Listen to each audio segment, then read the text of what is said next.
Texas voters have spoken. We take a look at state and local election results. Christus Spohn Shoreline's emergency department responded to a possible hazardous material exposure yesterday involving a patient. And research from the University of Texas-Rio Grande Valley is connecting blood pressure fluctuations with long-term brain health. This is South Texas Midday. I'm Rob Boskamp. Thank you for joining me on this Wednesday, March 4th.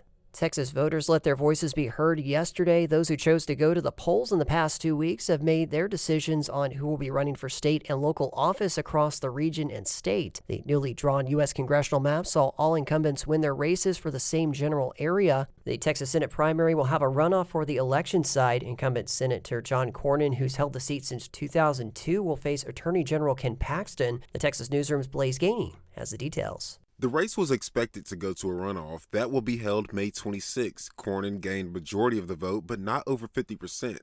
But the runoff will likely be different because they typically have a lot less turnout. If that holds true, it will likely favor Paxton, who in his own words has a lot of radicals voting for him. Well, you know, John Cornyn said he was concerned about a bunch of radicals who were going to show up to vote today. It looks like you all showed up. This runoff could be what Paxton needs to knock Cornyn out of his seat. However, Cornyn is likely to run a tough campaign smearing Paxton for his 2015 indictment for felony securities fraud and the 2023 impeachment for alleged bribery. I'm Blaze Gainey in Austin. In Texas's Senate race, Democrat James Tallarico was claimed the victor over Congresswoman Jasmine Crockett with an about 8-point gap between the two. The win means he will move on to face the winner of the Republican primary runoff. Tallarico took the stage right after midnight to let his supporters know that while every vote must be counted, he was confident in the outcome. That was before he was declared the winner. He used that time to drive home the reason he ran for the seat. This is a people-powered movement to take on this broken, corrupt political system.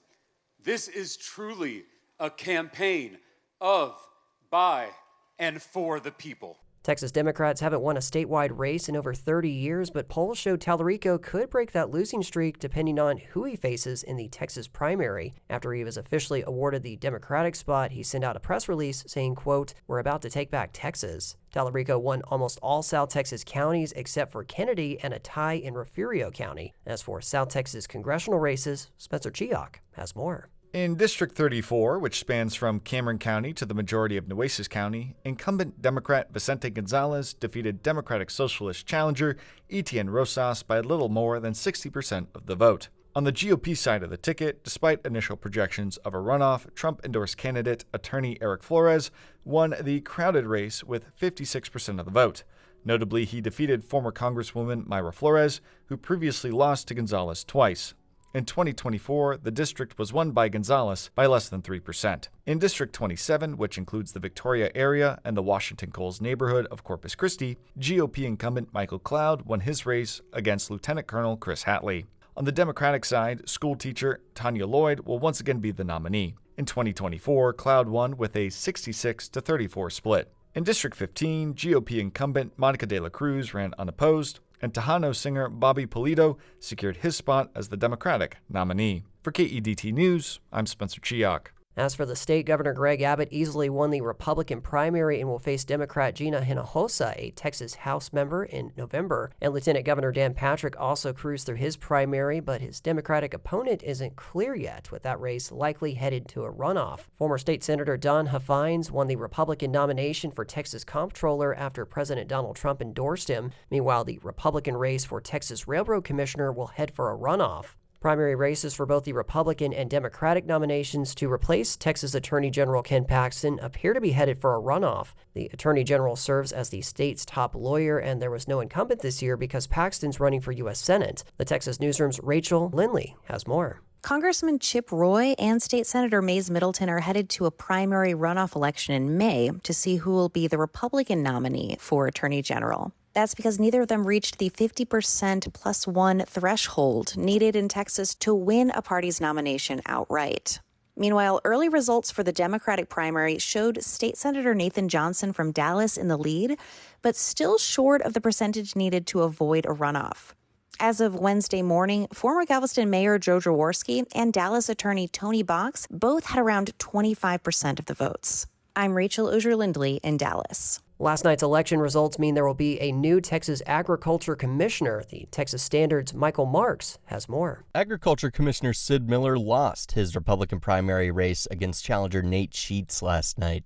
In addition to supporting the state's farmers and ranchers, the Agriculture Commissioner also handles issues like school lunches, commercial weights and scales, and chemical control licensing.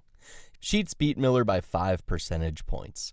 The challenger collected some high-profile endorsements during the campaign, including by Governor Greg Abbott and a number of agriculture industry groups. Sheets will now face Democrat Clayton Tucker in the general election on November 3rd. I'm Michael Marks in Austin. Several races across South Texas are also now in focus. Joanne Beltran won the Democratic primary for Nueces County Clerk. Lucy Rubio defeated Ben Benavides in the Democratic primary for the Justice of the Peace Precinct 1 Place 3 race. Cameron County Judge's Democratic primary between incumbent Eddie Trevino Jr. and Steve Guerra will proceed to a runoff election after neither candidate received more than 50% of the vote. The winner of the runoff will face the Republican candidate Mauro Garza in the general election. Garza ran unopposed on the Republican side. In Refugio County, Richard Yankowski won the Republican primary for county judge, and Jackie Schubert will be the Republican candidate for county treasurer. We'll have more results from local races tomorrow on Morning Edition and South Texas Midday.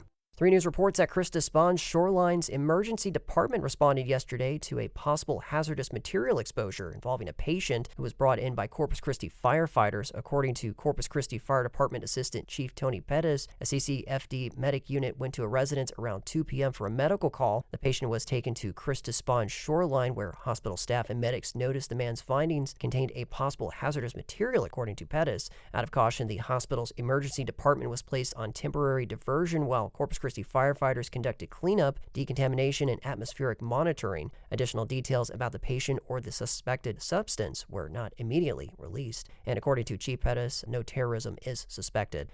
25 News Now reports that Refugio County has approved revisions to its burn ban order, adding financial penalties to violators. Residents who burn during a ban still will face up to a $500 fine for a Class C misdemeanor. However, violators will also now be responsible for covering the costs incurred by local fire departments that respond to out-of-control fires caused by unauthorized burning. County Judge Gigi Pointer told 25 News Now the changes are intended to support local volunteer fire departments and reduce financial burdens placed on them. She said that the revised order uses much of the same language adopted in B and DeWitt counties.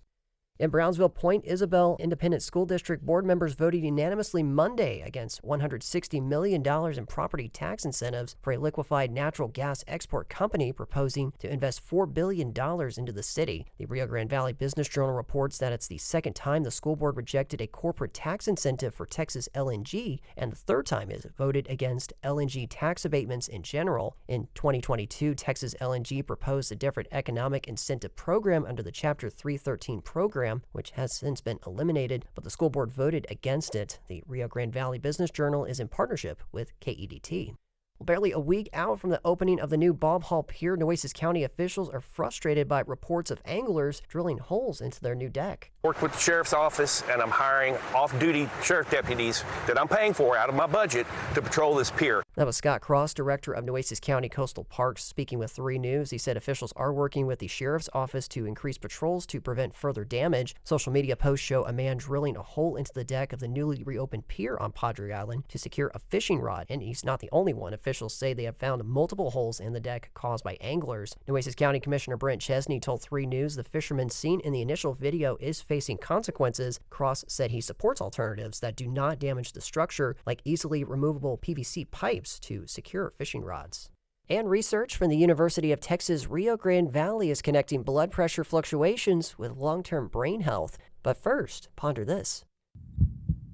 Here's a thought that might get your blood flowing. Thinking with your head and thinking with your heart can actually go hand in hand because your blood pressure could impact your brain health. The School of Medicine at the University of Texas-Rio Grande Valley, or UTRGV, shared research that reveals how daily fluctuations in blood pressure may impact long-term brain health. If we are able to have a better understanding of the connection between the two, then we are going to be able to make an impact by having better preventive strategies. That's Dr. Jesus Melgarejo, a neuroscientist at UTRGV School of Medicine. His research examines the connection between cardiovascular health and brain function. He highlights how controlling blood pressure is crucial in preventing cognitive impairment and dementia.